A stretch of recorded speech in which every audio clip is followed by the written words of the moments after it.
What's going on, everybody? It's Garnet Walters here. I hope that you're having a great day. I hope that you're staying safe.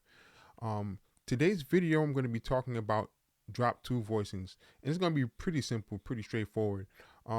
So a drop two voicing is simply this. If I have a C major triad, for example, like this, what I'm doing is I'm taking the middle note here, which is the E, and I'm dropping it down an octave. Now, this voicing can work with 3-note chords and 4-note chords. So let's say I'm using a C major 7 chord. So now what I'm going to do is I'm going to take the G, it's the second note from the top, which is the B. So I'm taking the G and I'm going to drop it down an octave. And this is what it'll sound like. Drop two voicings have a really different feel to it. It has more of an open kind of spacious kind of vibe or feel to it. Whereas block voicings like this, they're more compact. I like using the drop two voicings because again it has that feel where it's very open and you can hear the voices move really clearly. Now there's a few ways you can practice these drop two voicings. So I'm going to start with the triads first. So I'm going to start with this voicing here. So I have C in my left hand, and in my right hand I have G with my thumb and E with my pinky. And I practice the inversions. So instead of going like this, like with blocks, I'll be doing a movement like this.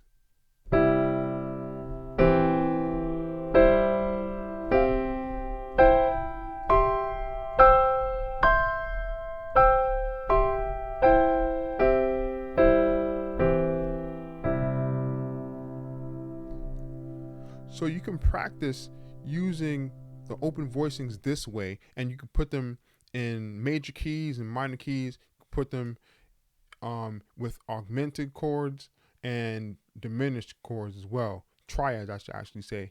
So you can practice it like this with a metronome, of course.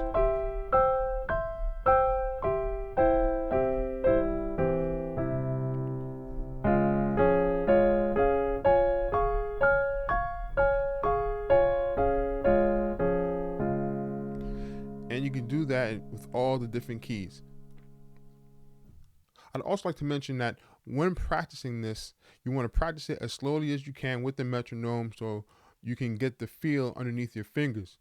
So with these kind of voicings, with the triads, I'm just playing one note in my left hand. So I'm just doing this with my left hand, while my right hand is playing this.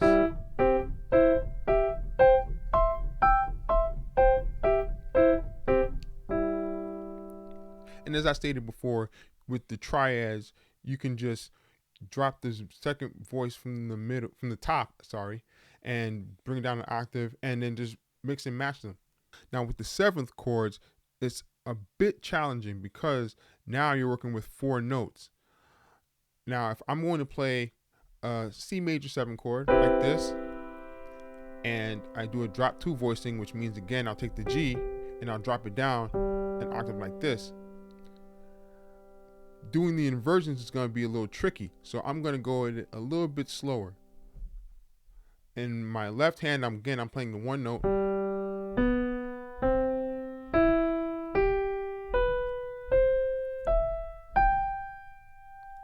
while in my right hand I'm playing this.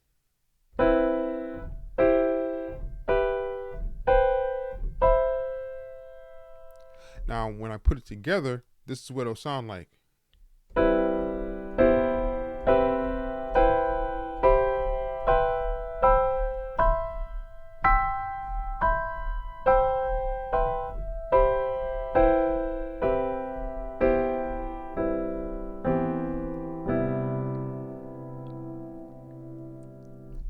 Now these voicings also work with minor 7th chords, diminished seventh chords, half diminished chords, dominant chords.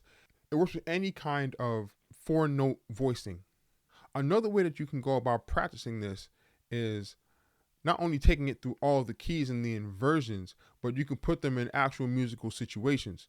So if I'm going to do a 2-5-1 progression in the key of C, where it will be D minor 7, G dominant 7 to C major 7, instead of playing this,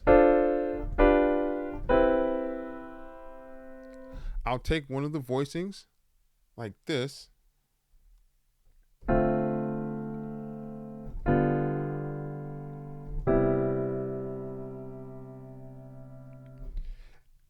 and then I can move around using the inversions as well. So instead of this voicing, I could do something like this.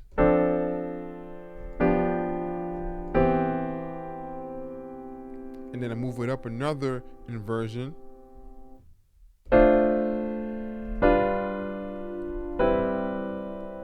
And then I move it up one more inversion.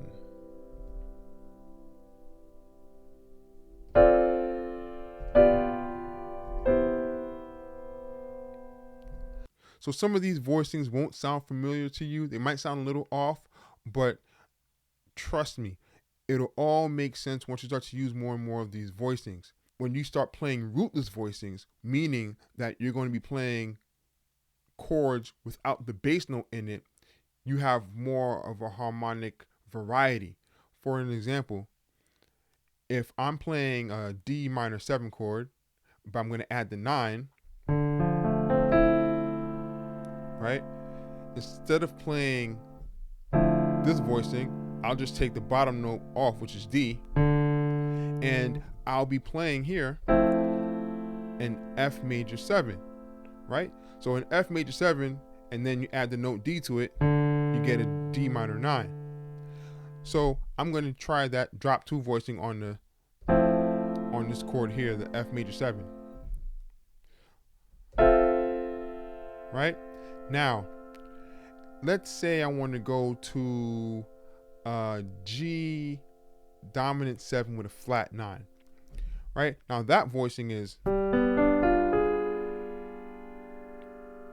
this right here. Now, if I wanted to take the G off for the rootless voicing, I just have a B diminished, right? So now I have to think, how does that chord connect with that F major 7?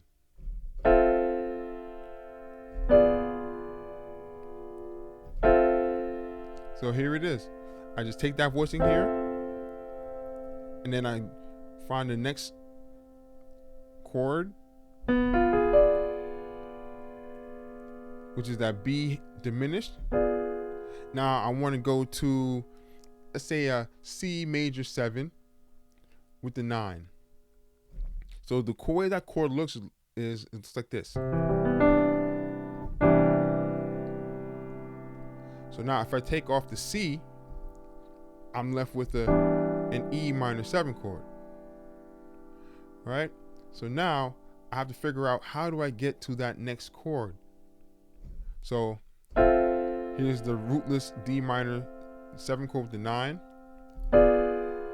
This is the G dominant 7 with the flat 9.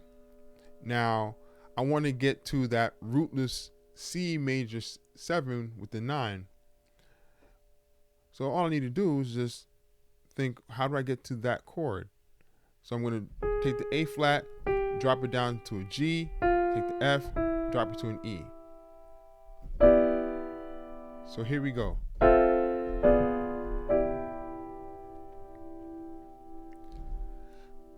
Now again, it's important to learn all the inversions and stuff as well, because every inversion has a different kind of sound and feel to it. So,